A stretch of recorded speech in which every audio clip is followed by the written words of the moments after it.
Comme chaque année, comme vous le savez, l'ONU célèbre la femme depuis 1977. Et cette année, on a pris comme thème, le thème international de cette année, c'est pour un monde digital inclusif, innovation et technologie pour l'égalité des sexes. Et on a comme sous-thème femmes des médias, maîtrise des innovations et technologies nouvelles. Donc, comme l'a dit Madame la modératrice, mon intervention sera axée sur l'aspect juridique des technologies. Parce que, comme on vient juste de le dire, nous sommes à l'ère du numérique, comme nous le savons tous. Mais néanmoins, cette ère du numérique porte grave atteinte à l'intégrité, on peut dire, physique et morale de la personne. Et pour cela, le droit a prévu quelque part des sanctions et a même protégé également l'utilisation des TIC, comme on le dit. L'utilisation des TIC a accentué gravement les violences, surtout les violences faites aux femmes et aux filles. Vous allez me dire comment? D'après les recherches qu'on a eu à faire et les études qui ont montré que depuis l'avènement des nouvelles technologies, beaucoup de femmes subissent des harcèlements. On parle même d'harcèlement, parce qu'auparavant on parlait d'harcèlement sexuel, mais maintenant on arrive à parler d'harcèlement en ligne. Beaucoup de femmes sont victimes aujourd'hui de chantage, de sextape. Combien de femmes, ou bien je dirais même combien de personnes aujourd'hui ont failli perdre leur vie, ou bien même ont perdu leur vie, parce qu'elles ont été victimes de sextape. Aujourd'hui également, les jeunes, surtout les jeunes filles qui s'adonnent à ce qu'on appelle les lomotifs. Parce qu'on voit de plus en plus dans la presse, on met chaque matin en titre urgent ou bien cautef, comme on a l'habitude de le dire, sextape de telle personne ou bien de telle célébrité, sans se rendre en compte que cette personne pourrait se suicider après. Parce que les images restent à chaque fois. Aujourd'hui, combien de personnes n'osent plus sortir? Combien de personnes aujourd'hui n'osent même plus présenter des plateaux? Parce que leurs sextapes ont fuité. C'est les revers de la technologie. On a aussi rencontré que cette technologie-là, aujourd'hui, fait qu'il y a beaucoup d'abus de confiance. Combien de personnes ont été escroquées, ont subi un abus de confiance via l'éthique?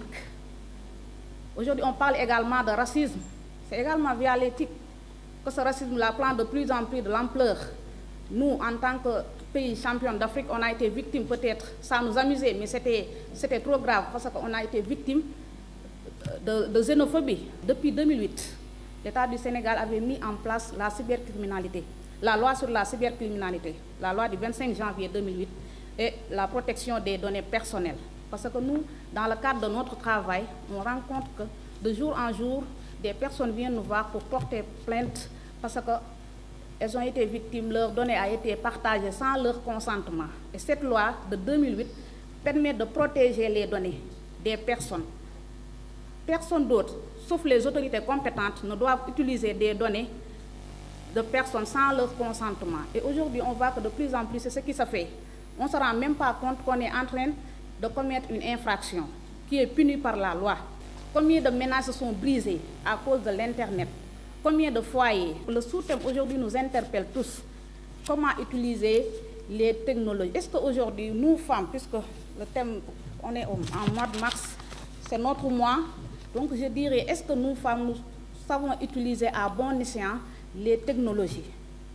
Comme l'a dit tout à l'heure Madame la directrice, c'est bien parce qu'aujourd'hui l'Internet nous permet peut-être d'évoluer parce que les e-commerce qu'on fait, les conférences en ligne et tout, mais est-ce que nous pouvons utiliser cela à bon escient? Est-ce qu'aujourd'hui, parce que la femme qui se met toute nue, se filme sans savoir qu'elle est en train de commettre elle-même un délit, et avant de partager cela, et d'autres également qui utilisent cela à des fins commerciaux, sans savoir également que cela est réprimandé par la loi, parce que si on regarde le code pénal en son article 319 bis, je ne parle pas de l'article 319 qui parle d'attentat à la pudeur, mais l'article 319 bis qui interdit l'harcèlement sexuel.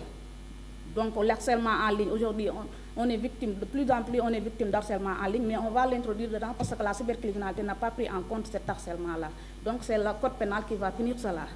Il faut qu'on sache qu'il y a des revers du numérique. Il y a des sanctions aussi qui sont mises en place par l'État du Sénégal. Je disais également que le thème n'est pas anodin. Pourquoi?